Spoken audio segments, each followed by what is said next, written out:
Welcome to today 18 news. Mancherial జిల్లా నిన్నెల మండలం చెంగాలపేట గ్రామానికి చెందిన చందు మీడియా సమావేశంలో మాట్లాడుతూ కన్నపల్లి మండలం సాలిగామ గ్రామ శివారులో సర్వే నెంబర్ 16-14 ఎకరాల 27 సెంట్ల విస్తీర్ణత గల వ్యవసాయ భూమి మా తాతగారైన శ్రీవడ్ల భీమలింగు గారిదైన మా వారసత్వ భూమిని నల్లగొండ లక్ష్మణ్ అతను దొంగ పట్టా చేయించుకున్నాడని అన్నారు. ఈ అక్రమ పట్టాపై విచారణ చేయించి మా భూమి మాకు ఇప్పించగలరని అధికారులను వేడుకున్నారు.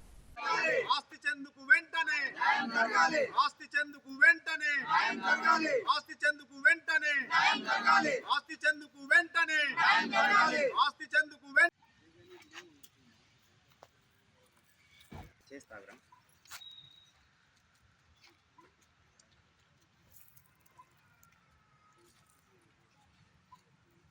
నా పేరు ఆస్టి చందు. మంచిర్యాల జిల్లా సాలిగామ గ్రామంలో మా తాతల నాటి నుంచి మాకు వారసత్వంగా వచ్చినటువంటి భూమి మేము ఆదిమ గిరిజన తెగకు చెందిన పీటీజీ తెగకు చెందిన వాసులము, ఆదివాసులము.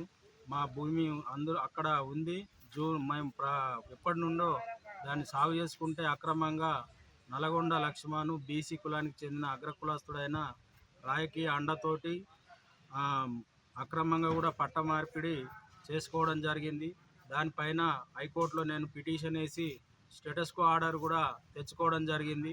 తెచ్చుకున్నప్పటి నుండి నేను సాగు చేస్తున్న, అంతకుముందు నుంచి కూడా సాగు చేస్తున్న గత 25 సంవత్సరాల నుండి ఎప్పుడు నాకు ఎలాంటి ఇబ్బందులు కలగలేదు. కానీ ఈ జూన్ నెల నుంచి గంగారాం అనే ఎస్ఐ కన్నపల్లి గారు చాలా ఇబ్బందులకు గురి చేస్తుండు.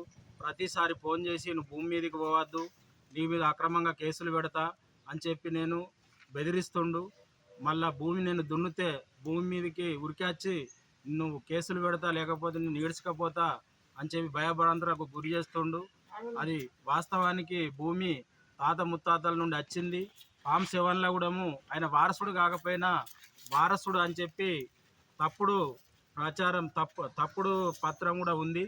దానిపైన పూర్తి విచారణ జరిపి నల్గొండ లక్ష్మణ్ ఎట్లా వడ్ల భీమలింగు వారసుడు అనేది దాన్ని కూడా నిర్ధారణ చేసి కన్నపల్లి ఎస్ఐ గారు ప్రతి మాటికి ఫోన్ చేసి మళ్ళీ భూమి మీద దున్నడానికి పోయినప్పుడు, నారబెట్టడానికి పోయినప్పుడు అని మనవి. కన్నపల్లి ఎస్ఐ గారు మమ్మల్ని పిలిపించిండు. వాళ్ళకు మమ్మల్ని ముందు మేము కులము న్యాయం చేస్తామని చెప్పినాం. ఆల్కొన్నుతుడు చేసిన మాట పుట్టుపూర్వం మాట నిజం. వీళ్ళు నడిమంత్రాన ఊళ్ళోరు చొరగొట్టిన దానికి వాళ్ళు కూడా గరీబ్ కాలే, వీళ్ళు కూడా గరీబ్ కాలే. కాబట్టి మేము కొత్తలు శరిసగం చేసుకుందామని మేము చెప్పినా మా మాట వింటలేదు. వినకపోతే వాళ్ళు లంచాలు పెట్టి మాత్రం ఇక దాంట్లో చేసే రోజుల దగ్గరికి వెళ్ళి పైసలు తీసుకుంటూ మందికి అప్పచెప్పుడు మందికి అప్పచెప్పితే వాళ్ళు వచ్చి దున్నుడు. ఈయన అరకలు లేవు, ఆ చేసేటోనికి అరకలు లేవు, భూగాల్లోనికి లేవు. కడమ నడిమంత్రం పూలకు ట్రాక్టర్లు ఉన్నాయి కాబట్టి వీళ్ళు పోకముందు పోకట, ఈరమయ్యర చేసుడు పోకట, వీళ్ళు అలికింది ఆయన జరగొట్టుడు చేసుడు. పెసరు నాయడం చేసిండ్రు. విన్నావా? పెసరు పోయింది, గంగల కలిసింది, సగం అంత ఉంచిండ్రు, సగం నాయడం చేసిండ్రు. ఇంకా వరి పంట వేసేది ఉండే. నిన్న ఎత్తామని వీళ్ళు వచ్చిండ్రు, నిన్న ఎత్తామని వాళ్ళు వచ్చిండ్రు. కన్నపల్లి ఎస్ఐ వచ్చి వీళ్ళు పోవద్దు, కలెక్టర్ నుంచి వాళ్ళు ఆర్డర్ తెచ్చుకున్నారు అని అన్నారు. మరి వాళ్ళ కులం వేరు, వీళ్ళ కులం వేరు. అయితే పోనీల బిడ్డ వాళ్ళు బతుకుతారు, మీరు బతుకుతారని మేము న్యాయం చెప్పకపోతే మమ్మల్ని పెద్ద మనుషులని పెన్నమాలు తిట్టిండ్రు, అవనక్కని తిట్టిండ్రు. అది మన్ను పోతున్నాడు, దుబ్బ పోతున్నాడు మా మీద. ఇట్లాడిగా చేసింది. పేరు గట్టు బానేష్. నేను కాంగ్రెస్ పార్టీ డిసిసి సభ్యులు, జిల్లా కాంగ్రెస్ కమిటీ మెంబర్. అయితే నాది నిన్నెల్. చందు అనే అబ్బాయి కూడా నిన్నెల మండలంలోని ఒక మారుమూల ప్రాంతం, ఒక ఆదివాసీ తెగకు చెందినటువంటి మరి అబ్బాయి. వాళ్ళ తండ్రి ఏదో తాత నుంచి కూడా వాళ్లకు వెనకట దీనికంటే ముందు దైగా మండలంలో ఉన్నటువంటి వాళ్లకు 14 ఎకరాల భూమి సాలిగాంలో ఉండే. మరి వాళ్ళ తాత చేసిండు, వాళ్ళ తండ్రి కూడా చేసిండు. తండ్రి చేసి కొన్ని అనివార్య కారణాల వల్ల, కొన్ని ఇబ్బందుల వల్ల వాళ్ళు నిండెల్ మండల్లోని ఆ కర్జీ దమ్మిరెడ్డిపేటకు వచ్చి వాళ్ళ నివాసం ఉండే. అయితే అదే అదునుగా భావించి ఇది వడ్ల భీమలింగు వెళ్ళిపోయిన తర్వాత ఈయన కూడా వడ్ల పని చేస్తూ ఉండే. సాలిగాంకు చెందినటువంటి నల్గొండ వెంకటి అదే సేమ్ యాస్టిస్గా ఆయన పనిచేస్తూ ఉండే వడ్ల పని. అందులో ఏమైందనంటే ఈయన కూడా వడ్లోడే కాబట్టి ఆయన ఎంటర్ అయ్యి, అది ఇనాం భూమి కాబట్టి ఆయన కూడా ఎంటర్ అయ్యి ఆయన రెవెన్యూ డిపార్ట్మెంట్ను ఆయన ఏ విధంగా మేనేజ్ చేసుకున్నాడో మాకు తెలియదు. కానీ మరి ఆయన ఎంటర్ అయ్యి ఆయన ఒక 5-6 సంవత్సరాల నుంచి 10 సంవత్సరాల నుంచి ఆయన కూడా దున్నుకోవడం జరిగింది. ఆ దున్నుకునే విషయంలో కూడా అప్పుడు ప్రస్తుత రెవెన్యూ 7 ఫామ్లో పక్కాగా తెలుగులో వ్రాసి మరి ఇది చేసినారు.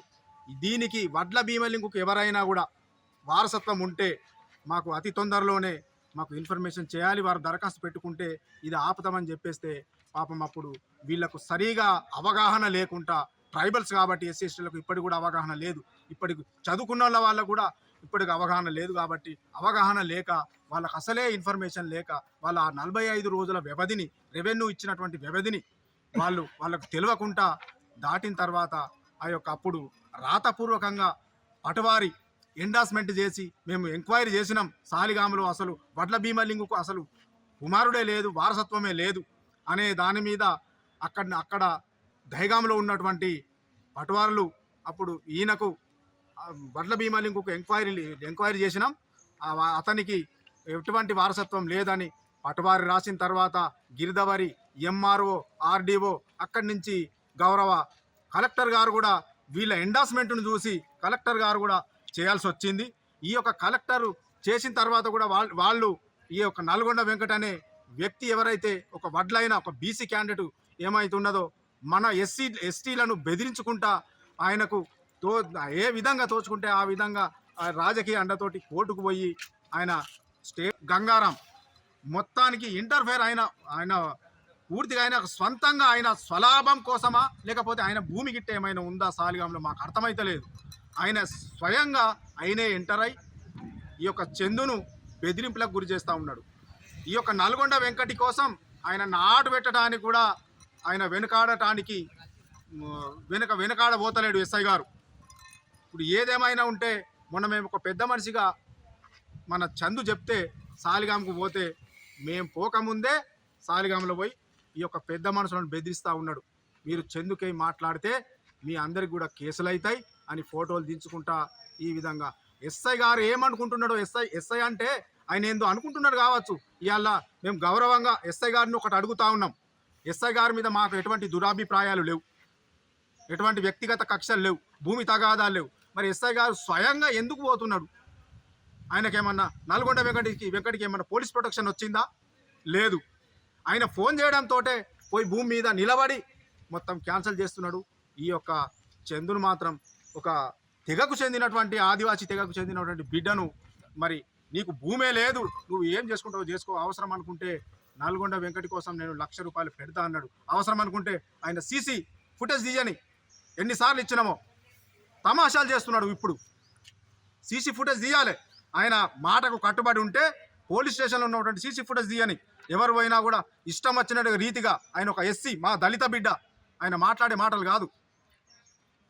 అరే తోరే అనమని వాళ్ళ డీజీపీ గారు చెప్పినరా, వాళ్ళ డీసీపీ చెప్పినా, కమిషనర్ చెప్పినరా. మేము కమిషనర్ కూడా కలుస్తాం, అవసరం అనుకుంటే ఇలా ధర్నాలు చేస్తాం, కమిషనర్ కలుస్తాం, దీని మీద డీజీపీ కలుస్తాం. హైకోర్టులో మేము పిటిషన్ వేసినాం, దాన్ని కూడా పక్కన పెట్టి కలెక్టర్ ఆర్డర్ ఇచ్చింది, ఒక కలెక్టర్ ఆర్డరే చూస్తూ ఉన్నాడు తప్ప 7 ఏళ్ళ మీరు చూడండి సార్ అని మేము ఎంతో మొర్రో అనుకున్నా కూడా ఈ యొక్క మాటలు మన పట్టించుకుంటలేడు. అంతే ఇంతటి ఘనమైన చరిత్ర, ఇంతటి జనరేషన్లో కూడా ఎస్సీ ఎస్టీల పైన ఇదెక్కటి దారుణం అండి, మాకు అర్థమైతలేదు. ఎస్ఐ గారు అంతా ఎందుకు విరుచుకుపడాల్సి వస్తున్నది? ఆయన ఎందుకు స్వయంగానే ఆయన ఎందుకు ఇది కావాల్సి వస్తుంది? వెంకటి పక్కనుంటే అమిత్ షాబే పోయి డైరెక్ట్గా భూమి దున్నుకున్నట్టుగా ఆయన వ్యవహరించిన తీరు మరి ఇది పోలీస్ డిపార్ట్మెంట్కే సిగ్గుచేటు అని నేను ఒక డీసీసీ సభ్యునిగా నేను ఎస్ఐ గారిని కూడా గౌరవిస్తూ, నేను ఇప్పటికైనా కూడా ఎస్ఐ గారు మానుకోకపోతే మరి ఎస్ఐ గారి సంగతి ఏందో మేము కూడా చూసడానికి కూడా మేము సిద్ధంగానే ఉన్నాం. ఎక్కడికైనా మా ప్రాణాలు త్యాగం చేసైనా కూడా మేము ఎవరు చెప్పినా కూడా వినేది లేదు. భూమి మాది, రండి మీరు కూడా సాలిగామలో చర్చ పెడదాం. చందు వడ్ల బీమా లింకుకు వారసుడు కాదు అని అంటే మేము మీ సాలిగాం కాదు కదా, మేము సెంటు భూమి కూడా మేము ఆశపడేది ఏం కూడా లేదు. అట్లా లేదు, పెద్ద మనుషులు చేసుకోమనడం లేదు. మొత్తం ఇంటర్ఫేర్ అవుతున్నాడు కాబట్టి ఎస్ఐ గారికి పూర్తిగా నేను విజ్ఞతతో చెప్తా ఉన్నా, మీరు దీన్ని మానుకోవాలి, లేకపోతే మీ పోలీస్ వ్యవస్థకే మరి చెడు పేరు వచ్చే రోజులు దగ్గరనే ఉన్నాయి. ఖబర్దార్ ఎస్ఐ గారు, నేను చెప్తా ఉన్నా, మీరు ఎవరిని కూడా లెక్క చేస్తలేరు. మీరు ఏం చేసుకుంటున్నాను చేసుకోండి.